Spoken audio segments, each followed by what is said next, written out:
고린도후서 6장 1절에서 8절입니다. 그리스도인의 은혜로 한결 정리하면서 말씀해 주실 텐데요. 고린도후서 6장 1절에서 8절입니다. 고린도후서 6장 1절에서 8절 한 절씩 교독을 하시겠습니다. 다 찾으시기 바랍니다. 고린도후서 6장 1절에서 8절입니다. 10절까지 교독을 하시겠습니다. 한 절씩 교독합니다. 같이 읽으니까 또 이렇게 집중이 안 되는 것 같아요. 그래서 한 절씩 교독하겠습니다. 우리가 하나님과 함께 일하는 자로서 너희를 권하노니 하나님의 은혜를 헛되이 받지 말라. 이르시되 내가 은혜 베풀 때에 너희 베풀고 구원의 날에 너를 도와라 하셨으니 보라 지금은 은혜 받을 만한 때요 보라 지금은 구원의 날이로다. 우리가 이 직책이 배방을 받지 않게 하려고 무엇이든지 아무에게도 그리끼지 않게 하고 오직 모든 일에 하나님의 일꾼으로 작정하여 많이 견디는 것과 환난과 공핍과 고난과 매맞음과 갇힘과 멸하는 것과 수고로움과 자지 못함과 먹지 못함과 깨끗함과 지식과 오래 참음과 자비함과 성령의 강화와 거짓이 없는 사랑과 진리의 말씀과 하나님의 능력 안에 있어 의의 경비로 좌우하고 영광과 욕심으로 그러했으며 악한 이름과 아름다운 이름으로 그러했느니라. 우리는 속이는 자 같으나 참되고 무명한 자 같으나 유명한 자요 죽은 자 같으나 보라 우리가 살고 징계를 받는 자 같으나 죽음을 당하지 아니하고 은퇴하는 자 같으나 항상 기도하고 행하는 자 같으나 많은 사람을 위하여 아무것도 없는 자 같으나 모든 것을 가진 자로다. 아멘. 말씀을 전해주시오. 박수가 안 나요. 환영합니다. 할렐루야.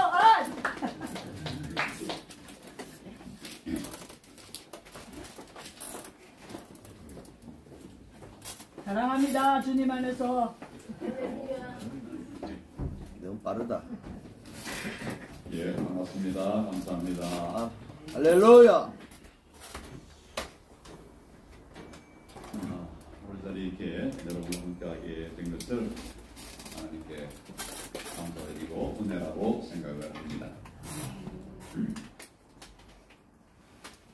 여러분들은 하나님이 살아계심을 믿습니까? 아멘. 정말입니까? 아멘. 하나님께서 복음을 전한 다음에 병자를 고친 것을 아시죠? 아멘. 믿습니까? 아멘. 우리 믿음의 기도가 병도 고칠 수 있다. 아멘. 그걸 믿습니까? 아멘. 많은 그리스도인들이 복음을 전하다가 순교를 했습니다. 만약 우리가 순교할 때가 되더라도 복음을 전하고 말씀대로 살기 위해서 애쓰다가 순교하겠다. 그런 마음을 가지신 분 한번 손들어 주시기 바랍니다.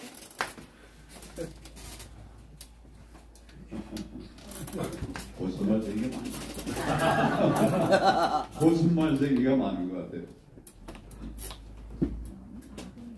아니, 여러분들이 그렇다는 게 아니고, 근데 해보니까 되게 그렇더라고요. 그러면 하나님께서 지금도 기적을 행하신다고 믿습니까? 아멘. 죽은 자를 살린다고 믿습니까? 아멘. 근데 왜 기적을 얘기하면 이단이라고 해요? 기적을 얘기하는 바람에 이단이라고 정죄가 됐던 사람들이 많이 있는 것 같아요.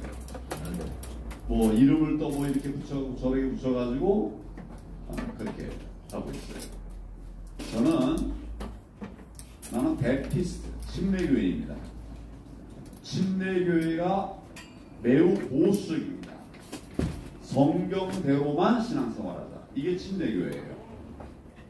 침례교회에서는 세례 대신에 침례를 합니다.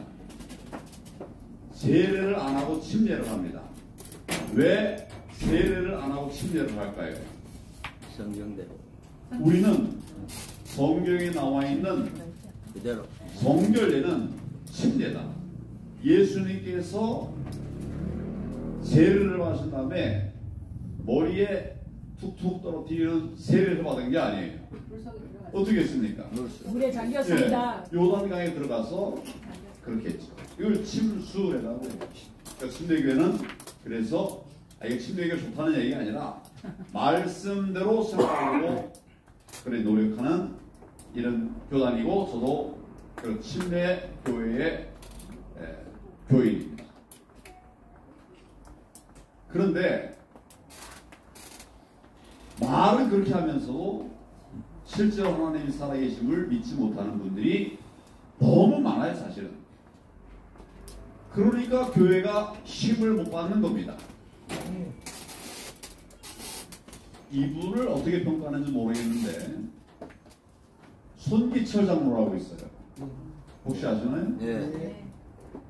손기철 장로 집에 가면 그냥 사람들이 막 쓰러져요. 그러니까 이게 뭐냐? 이래가 여기 약간 좀 시비가 있었을 거예요. 근데 아주 신실한 크리스천이고 교수고 정말 많은 사람들이 모여서 거기서 기도하고 예배하고 또 신유의 역사가 일어납니다. 어떻게 이걸 부인하냐? 눈앞에 일어나니까 부인하기 어렵잖아요. 우리가 정말 성경대로 믿으면 기적이 일어납니다. 아멘. 내 생각대로 믿으면 기적이 일어날 수가 없죠. 정말 기적 일어날 수 있는 것이 우리 크리스천이에요. 맞죠? 근데 하여튼 우리가 그렇게 믿는 것 같지는 않아. 지난번 코로나 때도 대면 예배를 다 금지시켰는데 다 따라갔잖아요. 여러분들만 빼고 다 따라갔어요. 옛날에 그 우리가 신사참배 할 때 막 순교한 사람들 많이 생겼었는데 한참 지나고 나서 우리가 은혜의 시대에 살면서 뭐 예배 드리지 말라니까 예배 안 드린 거예요. 집에서 영상 예배 드리니까 비대면 예배 드리니까 편하고 좋은 것도 있더라. 이런 말들을 하더라고요. 편하고 좋지요. 그러나 저는 성경 어디를 보더라도 예배는 모여서 하는 것이지 온라인으로 집에서 하는 그런 예배 없습니다. 우리가 그런 가짜와 거짓에 속아가지고 사실은 그때 10,000개의 교회가 문을 닫았다고 해요. 10,000개의 교회가 문을 닫을 정도면 교회가 다 일어나서 대면 예배 금지한 정부와 싸워야 됩니다. 아멘. 그랬으면 될 수가 없어요. 10,000개의 교회가 문을 닫았다. 저는 10살 때 예수님을 믿었습니다. 그리고 그 뒤로 예수님을 만나고 정말 변함없이 신앙생활을 해왔어요. 신앙생활, 예수님 믿은 다음에 내가 변화가 됐습니다. 영적으로도 그렇고 또 세상적으로도 그래요. 옛날에 우리 학교 다닐 적에 초등학교에 한 반에 100명씩 공부를 했습니다. 100명 모여서 공부를 했어요. 그 중에 내가 40몇 등 했어요. 40몇 등. 그 학교가 남정초등학교라고 지금도 있습니다. 원효로에 있어요. 공부 잘하는 학교가 아니에요. 어려운 사람들이 모인 그런 학교예요. 거기서 43등도 하고 48등도 있어요. 저는 교회를 한 번도, 공부를 한 번도 안 했어요. 공부하라는 말 한 번도 듣지 못했어요.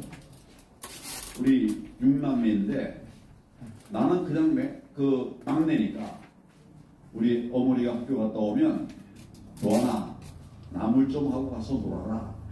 나 같이 놀아야 되나? 형들 누나들 공부하고. 그러니까 공부하는 거 한 번도 못 들어봤어요.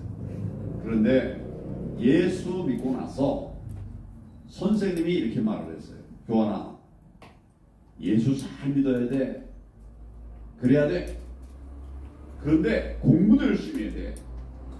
그래야 이 가난한 동네에서 벗어날 수가 있어. 내가 많은 분들은 나는 금수저로 알아요. 금수저. 저는 아주 석수 중에서도 무수저 가까운 그런 사람이에요. 용산구 산천동이라고 있습니다. 동네 이름이 산천동이니까 뭐 잘 사는 동네 같지 않죠? 산꼭대기. 네. 그런 동네에서 우리나라가 제일 어려울 때 달동네. 또 우리나라에서도 어려운 사람들이 사는 그 중에도 산동네, 여기서 제가 자란 사람입니다. 잘 못 살았죠. 네, 어려웠죠.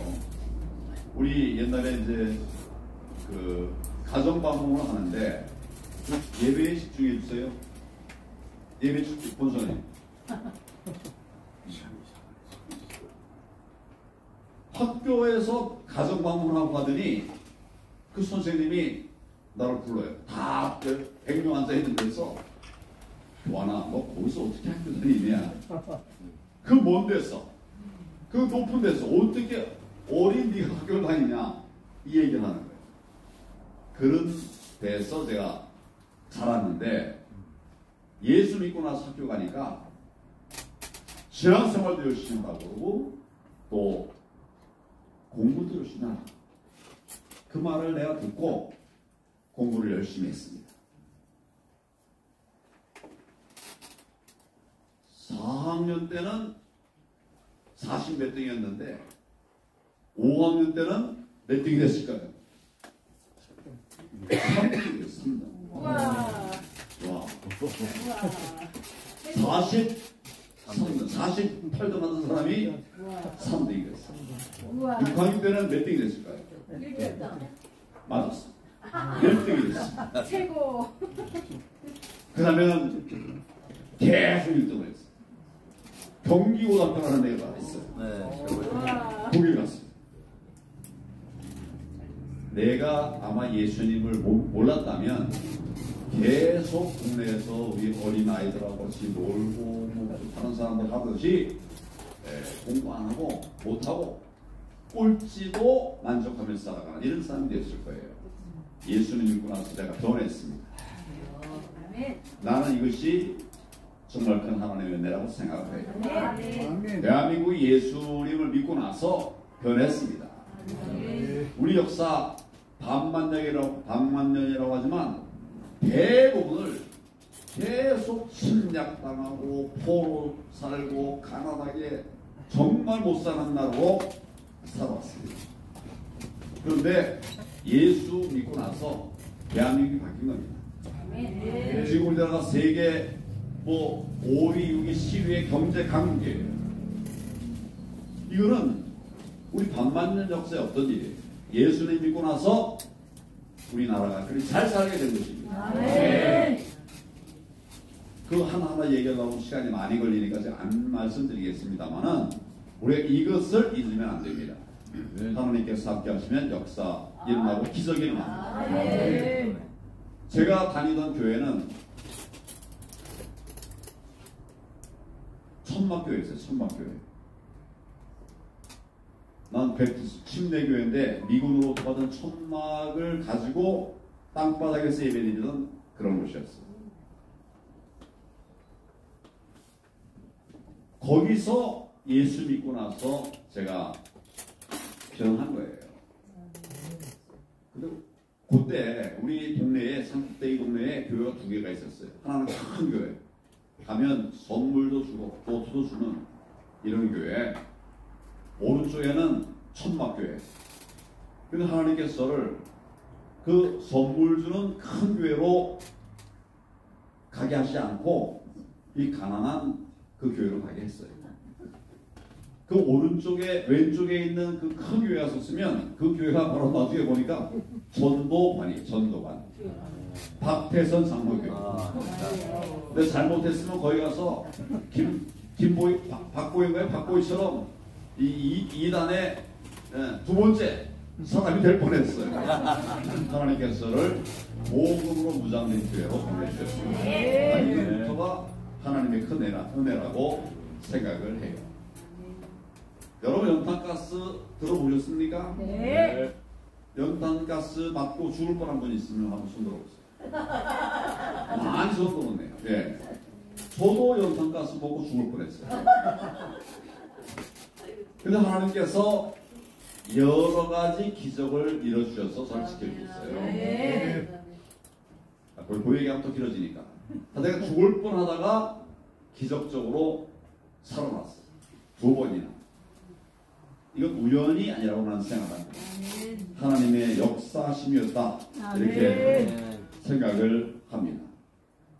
제가 여기 이제 사실 간증하려고 여러 가지 써왔는데 뭐 시간도 좀 제한이 있고 그래서 막 넘어갑니다. 제가 이제 우리 교회는 우리 어머니하고 5분의 집사님이 개척한 아까 제가 말씀드린 천막교회 말씀하셨죠? 드렸죠? 네.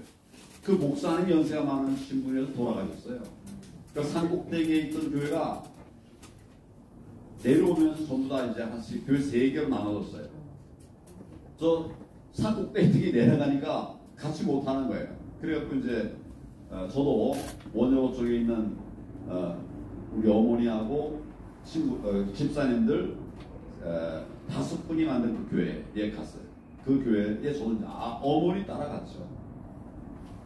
어머니는 우리가 전도했는데 제가 따라갔어요. 그래가지고 거기서 이제 예배 드리는데 맨 처음에 이제 가정 예배. 그 다음에 사람들이 모이니까 그래서 하나 임대를 했어요. 빌렸어요. 몇 평인가 하면 9평짜리 임대했어요. 여기는 지금 혹시 여러분들 작은 교회다 이렇게 말하는 분이 있을 수 있겠는데 우리가 드리던 그 9평짜리 예배에 비하면 이거는 무슨 왕궁 같아요. 왕궁. 여러분 9평짜리 그 예배당에서 제가 여름 되면 성교학교를 했습니다. 애들이 몇 명쯤 거기 들어갔을까요? 100명. 들어가서 컨닝하신대. 100명이 들어가는 거예요, 거기. 와. 말도 안 되게. 바글바글. 앞서 안 당해요? 그렇게 들어가면 큰일 나요. 아니, 그 앞서 안 했으면 내가 이렇게 안 살아야 아니겠어요. 우리는 그런 신앙 열정을 가지고 믿음의 생활을 했어요. 아멘. 대한민국이 그래서 오늘에 이르도록 은혜를 받은 겁니다. 아멘. 그런데 우리가 타락했어요, 사실. 타락했어요. 그런 신앙의 뜨거운 열정을 놓치면서 교인도 떠나고 교회가 세상으로부터 존경도 받지 못하고 무너지는 교회들이 많아지게 됐습니다. 저는 이게 굉장히 심각한 문제라고 생각을 해요. 제가 최근에 교회 탄압 사례를 쭉 설명을 드리고 있습니다. 교회가 세상으로부터 탄압을 받고 있습니다. 맞습니까? 네. 어떤 탄압을 받고 있습니까? 찬송가도 크게 못 틀게 해요. 어떤 탄압부터 받고 있습니까? 금방 탄압받고 있다고 해놓고 하나도 안 못하잖아요. 전도 못하게 법으로 해요. 탄압받고 있습니다. 전도도 못하게 해요. 법으로 탄압받고 있습니다. 그럼 뭐 법으로 무슨 탄압받고 있냐고. 인종차별. 우리가 깨어있지 못하면 그냥 당하는 거예요. 우선 포괄적 차별금지법 지금 입법하려고 하고 있잖아요. 그렇죠? 학교에서 어린이 전도 못하게 아닙니까? 합니다. 맞습니다. 동성애법 만들려고 하고 있잖아요. 또 코로나 때는 대면 예배 차단당했잖아요. 네. 네. 또 그때 소모임을 다 못하게 했어요. 네. 소모임을 못하면 무슨 문제가 생깁니까? 예배를 통해서 우리 힘을 얻고 또 소모임을 통해서 우리가 훈련받고 그런 걸 갖고 나가서 복음도 전하고 선교도 하고 그렇게 하는 겁니다. 아멘. 근데 이게 없어 버렸어요. 아까 누가 이제 뭐 말씀도 하십니다만 제가 15가지의 교회 탄핵 사례들을 쭉 얘기를 하고 있어요. 어떤 분들은 어휴 정말 그게 맞냐고 제가 다 얘기를 해드려도 그게 맞냐고 그래요. 박해를 받으면서도 모르는 거예요. 뭐 예를 들면 옛날에 미션 스쿨이 있었습니다. 미션 스쿨. 지금도 미션 스쿨 있죠? 저는 미션 스쿨에 다녔어요. 하나님 은혜입니다. 이것도. 갔더니 매주 1시간씩 성경 공부 시간이 있어요. 영어, 수학 뭐 이렇게 있는 것처럼 성경이라고 하는 시간이 있었어요. 일주일에 1시간씩 강의를 하는 거예요. 그래서 제가 교회에서 못 듣던 얘기를 거기서 많이 들었습니다. 또 매주 같이 전교생 모여서 예배를 드렸어요. 전교생이 모여서 함께 예배하는 훈련이 돼서 젊은 학생들이, 어린 학생들이 예배에 대한 부담이 없어요. 교회 거기 크리스천도 있었고 남 크리스천들도 있었습니다. 같이 다 있어요. 이래 해서 한국 교회에 어린이들이 보급되고 학생들이 채워졌던 거예요. 근데 미션 스쿨이 지금 있습니까? 없습니까? 많이 없어요. 없습니까? 있어요. 있는데 미션 스쿨은 있는데 예배를 못 드려요. 미션에 사역을 하지 못하는 거예요. 예배도 못 드리고 공부도 못하게 하는데 이거 우리가 그렇게 하고 싶어서 한 거 아니죠? 정교잖아. 우리가 미션 스쿨에서 성경 공부 못하게 하고 싶었습니까? 잘 보세요. 우리가 그러고 원한 거 아니에요. 세상이 우리를 압박해가지고 그렇게 하게 된 거예요. 그런데 이거 싸우진 않아요. 그만두라고 하면 그만두고 말라고 하면 예배 안 드리고 교육하지 말라고 안 하고 이러면서 이런 일들이 다 30년, 20년 그 사이에 생긴 일이에요. 그 전에는 이런 일이 없었습니다. 그 전에는 우리 교회가 계속 성장했어요. 1200만 뭐 이런 얘기까지 나올 정도로 계속 올라갔었습니다. 그런데 어느 순간부터 거꾸로 가기 시작했어요. 지금 우리 1200만은 고사하고 1000만도 안 되고 제가 볼 때는 600만 정도 될 거예요. 600만. 절반을. 그 1200만으로부터 반토막 났죠? 제가 말하는 게 정확한 얘기예요. 뭐 1000만 정도. 거짓말입니다. 거짓말. 정부에서 공식적으로 2005년도에 국민 조사를 했어요. 의식 조사를 했는데 그때 이제 나는 크리스천이다. 나는 캐톨릭이다. 나는 불교다. 나는 원불교다. 쭉 얘기를 했어요. 그걸 쭉 조사. 이게 이제 국민 의식 조사인데 이게 이제 마지막으로 전수조사죠. 근데 전 국민을 다 대상으로 했거든요. 전 국민을 대상으로. 2005년도에 우리 기독교인이 860만이라고 해요. 860만. 이게 정확한 숫자인 거예요. 그냥 각 교단 물어보면 옛날에 왔다 간 사람은 다 우리 교인이라고 돼요. 나오는 사람은 100명이라면 우리 교인은 250명이냐. 네. 이런 것들이 막 허수가 막 들어간 거예요. 이걸 전 국민 딱 전추설하니까 이건 뭐 그렇게 할 수가 없잖아요. 그러니까 쟀는데 860만인데 나중에 보니까 그 860만에는 통일교도 들어가 있고 뭐 별게 다 들어가 있는 거예요. 이단들이 다 들어가 있는 거예요. 이거 다 빼버리니까 680만이에요. 이게 지금 우리의 그 당시에 우리의 숫자였어요. 그런데 코로나 때 10,000개 교회가 문을 닫다면서요. 맞습니까? 맞습니다. 그러면 더 줄었을 거 아니에요. 400만 밖에. 지금 이게 우리의 현실인데 우리 탄압받으면서도 탄압받고 있다는 걸 모르고 있다는 거예요. 조금 있으면 이제 성탄절인데 옛날에는 성탄절에 동네방네 캐롤송. 캐롤이 막 울려 퍼졌죠. 그것도 못해요. 요새 캐롤 잘 못 듣죠. 예, 뭐. 이거 우리가 그렇게 안 하고 싶어서 한 겁니까? 뭐가 우리를 막 억눌러가지고 못한 거죠. 네. 제가 그래서 이렇게 탄압이라고 말씀을 드리는 거예요. 이거 다 우리 회복해야 됩니다. 아멘. 14가지, 15가지 다 회복해야 됩니다. 아멘. 그래야 다시 천만을 향해 갈 수가 있어요. 아멘. 억눌리고 준들려가지고는 안 됩니다. 아멘. 제가 그래서 대면 예배 전면 금지 났을 때 제가 공개적으로 나는 대면 예배 전면 금지가 위헌이라고 생각한다. 위헌이에요, 위헌. 아멘. 나는 앞으로도 내가 우리 교회에서도 예배를 드리지만 밖에 다니면서 예배를 많이 드리는데 나는 대면 예배만 드리겠다. 그렇게 옥수에 다니다 보니까 나를 초청한 교회들이 다 대면 예배를 하더라고요. 네. 반란 속에서도 복음을 지켰던 그런 분들이 있었던 것이에요. 여러분 제가 신학 공부를 한 걸 아시나요? 모르시나요? 네, 알아요. 압니다. 전도사님이시잖아요. 네? 제가 우리 집에 어려웠다고 말씀드렸죠.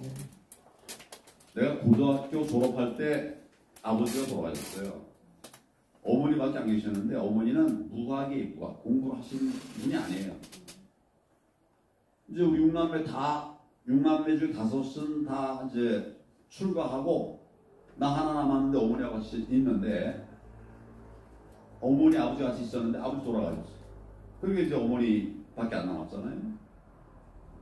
내가 우리 가정 형편을 보니까 내가 대학 갈 형편이 아니에요. 그래서 어머니한테 제가 돈 좀 벌고 그리고 이제 대학 가겠다 이렇게 말씀을 드렸더니 어머니가 나를 한 번도 야단친 일이 없어요. 한 번도 없는데 이때는 막 벌고 가려면서 안 된다는 거예요. 가라는 거예요. 내가 머리카락 잘라서라도 학교를 낼 테니까 가라는 거예요. 옛날에 머리카락 자르면 팔 수가 있었어요. 그래서 내가 그런 어머니 말씀을 듣고 학교 안 갈 수가 없잖아요. 그래서 갔어요. 갔는데 공부를 오래 할 수 없다. 나는 이제 고시를 준비하려고 그랬는데 공부를 오래 할 시간이 안 되는 거예요. 그러니까 학비도 안 듭니다. 돈 많이 듭니다. 그래서 오래 못 한다고. 그래서 내가 하나님 앞에 기도를 했어요. 하나님, 지금 내가 고시 패스해서 어떻게 보면 내가 어떻게 하고 싶은 일들 할 수 있는 그런 길을 만들어가려면 이 길밖에 없는데 빽 있는 것도 아니고 돈 있는 것도 아니고 뭐 아무것도 없으니까 고시로 이제 성장을 가야 될 것 같습니다. 그런데 학비 낼 돈이 없습니다. 그러니까 빨리 합격해야 됩니다. 빨리. 그래서 그걸 놓고 하나님 기도했어요. 그러면서 하나님의 소원을 했어요. 하나님 빨리 나를 합격시켜 주시면 내가 신학을 공부하고 믿음이 흔들리지 않는 그런 믿음의 젊은이로서 삶을 살겠습니다. 이렇게 소원을 했어요. 정말 내가 대학 졸업하면서 그 어렵다는 고시가 됐어요. 할렐루야. 근데 문제가 생겼어요. 문제가. 원래 고시만 되면 판검사 본인이 원하는 대로 다 됐었거든요. 왜냐하면 전에는 소수만 뽑았기 때문에. 근데 제가 될 때는 300명을 뽑았어요. 300명. 판사 80, 검사 70, 150명을 매년 뽑았는데 전에는 이게 뭐 150명이 아니라 뭐 많이 뽑아야 120명, 적게 뽑을 때 7명 뽑고 이러니까 다 인것됐어요. 뭐 특히 이제 국사본 외에 뭐 저 이상한 거 있던 사람들 빼고는 다 이제 됐어요. 나도 그렇게 생각을 하고 내가 그렇게 되면 이제 시험되고 나면 야간에 신학을 하고 주말에 연수원 2년 다녀야 되거든요. 그 연수원 다니고 이렇게 이제 할 생각을 하고 있었는데 시험이 빨리 됐다고요. 기도대로 됐어요. 근데 300명을 뽑아놓으니까 인관 150명 되려고 보면 그 안에 반 안에 2분의 1 안에 들어야만 되는 거예요. 그렇겠죠? 그렇습니다. 그래서 문제가 생긴 거예요. 그럼 내가 만약 신학을 하면서 연수원 다니다 보면 이게 다 정말 다 수제들 아닙니까? 300명만 뽑고 요즘 뭐 1000명 막 이렇게 되는데 그런 사람 중에서 내가 또 150도 안에 들어야 되니까. 그래서 하나님께 기도했어요. 이거 지금 이렇게 가면 뭐 잘못될 것 같습니다. 그러니까 일단 내가 임관한 다음에 그 다음에 여유가 좀 생기면 신학을 하도록 그렇게 하면 안 되겠습니까? 라고 하나님께 기도했어요. 하나님이 응답이 없더라고요. 응답을 안 해요. 정말 간절하게 기도를 했는데 응답이 안 와요. 나중에 제가 며칠 그렇게 밤새면서 기도하고 있는데 내 안에서 응답이 왔어요. 하나님의 응답이 아니야. 내 안에서. 야, 네가 약속을 한 대로 나는 너를 빨리 합격시켜줬다. 뭐 합격시켜주고 내가 신학을 한다며 내가 시켜줬는데 왜 딴소리야? 내 안에 그런 의미가 있어요. 하나님의 답이 아니야. 내 그 말을 듣고서 야, 하나님이 이렇게 나를 질책하시는구나. 그래서 인권 안 해도 좋다. 그냥 신학을 갔어요.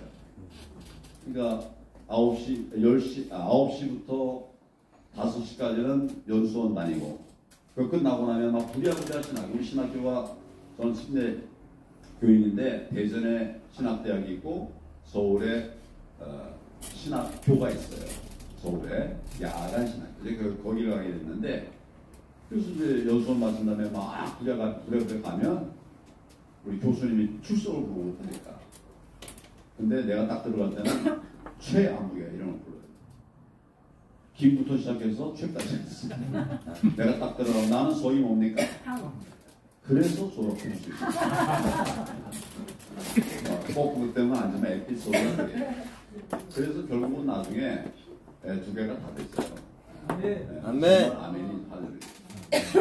근데 그냥 쉽게 얘기하는데 뭐 정말 나는 안 될 거 각오하고 한 거예요. 근데 하나님께서 정말 기적적으로 내가 그 시험 준비하고 그럴 적에 완전히 반쪽이 됐어요. 우리 아내가 그때 사귀고 있던 때였는데 시험 보고 나서 딱 만나러 갔는데 나를 못 알아보는 거야. 애인이 나를 못 알아봐. 너무 반쪽이 되어버려가지고 미처 못 알아봤대요. 그럴 정도로 정말 잠 못 자고 시험 준비를 했는데 하여튼 두 개가 다 됐어요. 아멘. 아멘. 그래서 제가 검사가 됐는데 검사로서 성공한 검사가 됐을까요? 부족한 검사로 남아있었을까요? 성공한 검사가 둘 됐습니다. 다 검사장도 되고 보검장도 되고 다 됐지요. 하나님께서 저를 저에게 은혜를 주셨어요. 하나님이 왜 그런 은혜를 주셨을까? 왜 그런 은혜를 주셨을까? 나라 일하시라. 제가 기도할 때 하나님께서 내게 그런 감동을 주셨어요. 먼저 그의 나라와 그의 의를 구하라 라고 하는 내 명을 네가 따랐으니 내가 너에게 은혜를 준다. 아멘. 먼저 그의 나라와 그의 의를 구하라. 그런 삶을 저는 살았어요. 사실 그렇게 하려고 노력했어요. 다 그렇게 못하지만 그렇게 살려고 노력했어요. 하나님께서 은혜를 주셨습니다. 아멘. 어떤 검사도 경험하지 못한 총리가 됐어요. 총리. 아멘. 뭐 물론 이게 있죠. 정홍원 총리도 그랬네요. 검사 출신이 거의 없는 일인데 하나님께서 그런 은혜를 주셨습니다. 우리가 먼저 그의 나라와 그의 의를 구하면 가치관을 분명히 세우면 하나님이 우리를 세우십니다. 아멘. 근데 우리가 그렇게 안 해요. 안 하니까 안 되는 거예요.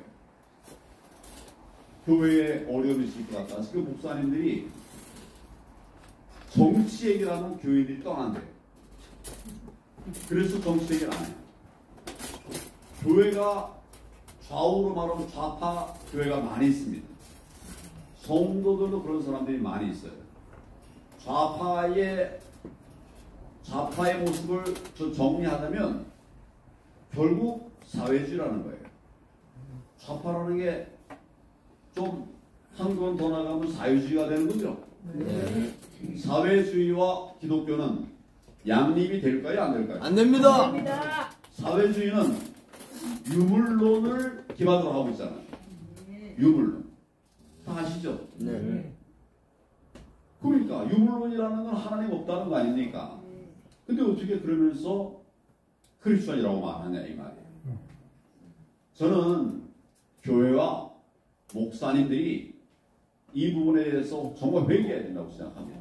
아멘. 입장을 분명히 해야 돼요. 아멘. 사회주의로 가도 괜찮다 교회가. 괜찮습니까? 안 됩니다. 그런데 우리가 그냥 중간이 좋다 이렇게 하다 보면 교회가 다시 유럽의 교회처럼 돌아가는 겁니다. 교회들이 그래서 죽는 거예요. 우리가 말씀대로 생활하지 않으니까 이런 문제가 생기는 거죠. 우리 김영일 목사님이 저를 많이 돕고 있습니다. 제가 정치하는 것도 돕겠어요. 어떤 자가 교회는 정치하면 안 된다. 심지어는 기독교회는 정치하면 안 된다. 이런 얘기 여러분 많이 들으셨죠? 네. 이거는 말도 안 되는 거짓말입니다. 성경에 보면 구약은 전부 다 정치 얘기예요. 사사기, 뭐 역대상하, 또 열왕기상하, 이 다 정치 얘기하는 겁니다. 그렇죠? 네.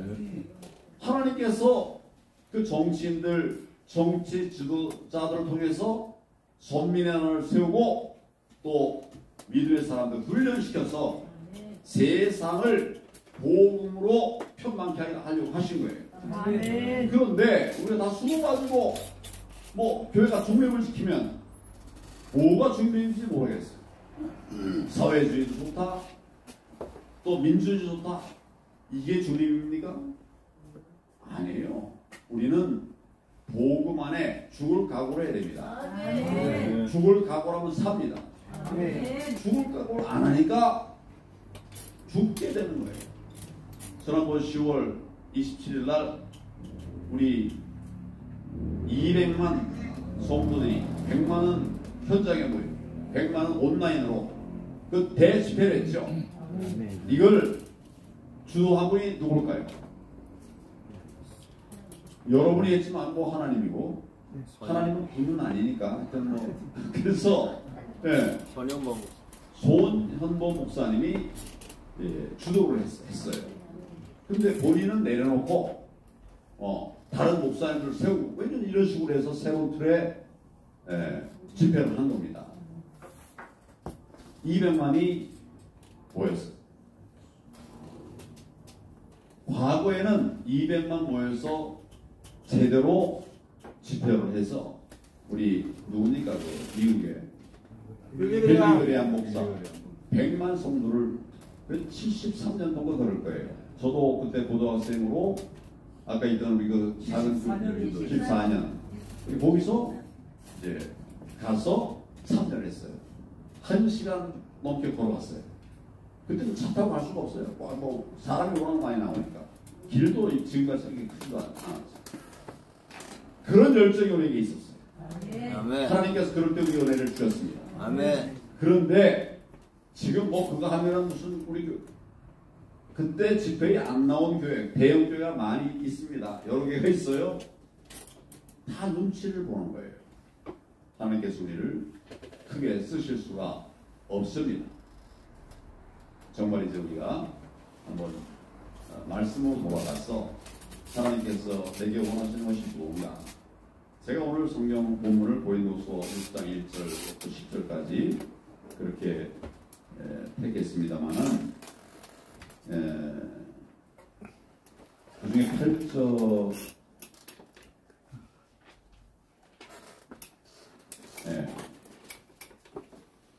8절의 중반절부터 보면 우리는 속이는 자 같으나 참되고 우리는 속이는 자 같다 그런 공격을 받지만 사실은 참된 것이 참 그리스도인들입니다.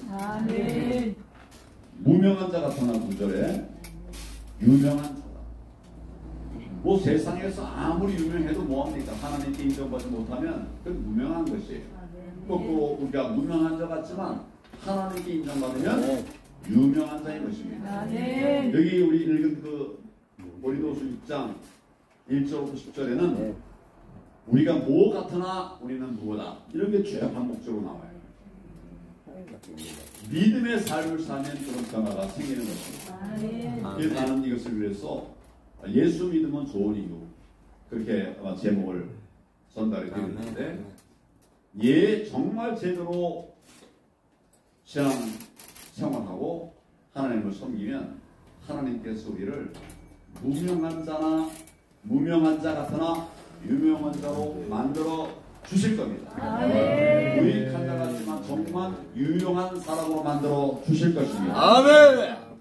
죽은 자 같으나 보라 우리가 살아있고 그렇게 될 겁니다. 아멘. 징계를 받은 자 같으나 죽임을 당하지 아니하고 아멘. 우리가 근심한 자 같으나 근심하는 자 같으나 항상 기뻐하고 아멘. 가난한 자 같으나 많은 사람을 부유하게 하고 아무것도 없는 것 같으나 모든 것을 가진 사도다. 아멘. 이런 믿음으로 가야 될 것 같아요.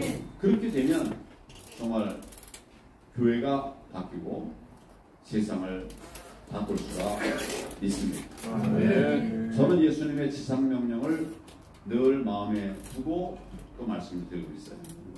예수님의 지상명령은 뭘까요? 복음 전하고 예, 땅끝까지 이르러 내 증인이 되리라. 저는 이것이 예수님의 지상명령이라고 생각해요. 정말 우리가 예루살렘을 넘어서 유대와 사마리아와 땅끝까지 이르러야 됩니다. 그리고 지금 교회가 예루살렘에다 갇혀 있어요. 예루살렘에 갇혀 있어요. 사도행전 8장부터 보면 교회가 흩어지는 장면이 나옵니다. 교회의 핏바퀴가 다 흩어져 버렸어요. 흩어져서 없어진 게 아니라 각 지역으로 가서 선교를 했습니다. 교회를 세웠어요. 로마까지 갔습니다. 이래 복음 우리에게 온 거예요. 핍박을 받을수록 우리는 더 흥왕해야 됩니다. 그래서 교회를 벗어나서 땅까지 가야 되는데 지금 다 교회 안에 갇혀 있습니다. 우리 그리스도인들이 교회 안에 갇혀 있어요. 교회는 잘 되는데 하나님의 나라는 확장되지 않는 겁니다. 우리는 땅끝까지 이르러 그리스도의 증인이 되어야 됩니다. 땅끝까지 이르러 그리스도의 증인이 된다 하니까 다 이제 해외 선교를 생각하는데 그게 맞죠? 사례대로 해서 정말 땅까지 이르러 복음을 전해야 되는데 예수님께서 말씀드린 그것은 꼭 지역적인 땅끝만이 아니라 마태복음 25장에 보면 줄인 자를 돌봤느냐, 헐벗은 자 먹였느냐, 또 나그네인 자 지켰느냐, 다친 자, 갇힌 자를 도왔느냐, 6가지 얘기를 쭉 말씀하셨어요. 저는 이런 것들이 또 다른 땅끝이라고 생각합니다. 지역적인 땅끝도 있지만 어떤 인간적인 땅끝도 있어요. 어디가 됐든 우리 땅끝까지 이르러 그리스도의 증인된 삶을 살아야 됩니다. 그래야 교회가 살아나요. 말만 하는 그리스도는 아무 소용이 없습니다. 제가 우리 캠프에서 기도하며 행동하는 목회자 모임, 기도하며 행동하는 장로 모임, 기도하며 행동하는 권사 모임을 만들었습니다. 기도하며 행동하는, 기도 안 하면 안 되니까 기도를 하는데 행동하는 것이 필요하다. 그래서 그랬는데 이거 잘 안 되더라고요. 기도하고 나가, 그냥 기도하고 나가지도 않아요. 계속 제가 나가라고 하는데 또 우리 김영기 목사님 그것 때문에 애를 많이 쓰시는데 안 나가요. 그러다 결국 어떻게 됐는가, 예배도 못 드리게 됐어요. 시끄럽다고 주변에서 막 야당하니까 우리 캠프를 옮기면서 많은 예배를 다른 데로 옮겼어요. 우리가 사명을 다하지 않으면 우리가 무너지는 겁니다. 정말 나가 생겨났으면 무슨 안에 모여서 시끄럽게 그런 말 자체가 안 나오죠. 이 안에서 우리가 훈련되고 나가서 정말 복음을 전하는 그런 역할이 아직도 남아있어요. 다 무너진 건 아닙니다. 남아서 합니다만은 바로 하지 못하면 하나님께서 촛대를 옮기신다고 그랬잖아요. 그럴 수가 있다는 거죠. 그래서 우리가 좀 각성하고 하나님의 말씀으로 돌아가서 하나님의 사명을 감당하고 정말 땅끝까지 이르러 그리스도의 증인된 삶을 살아낼 수 있으면 좋겠다, 이런 생각을 여러분들에게 말씀을 드렸습니다. 아멘. 감사합니다.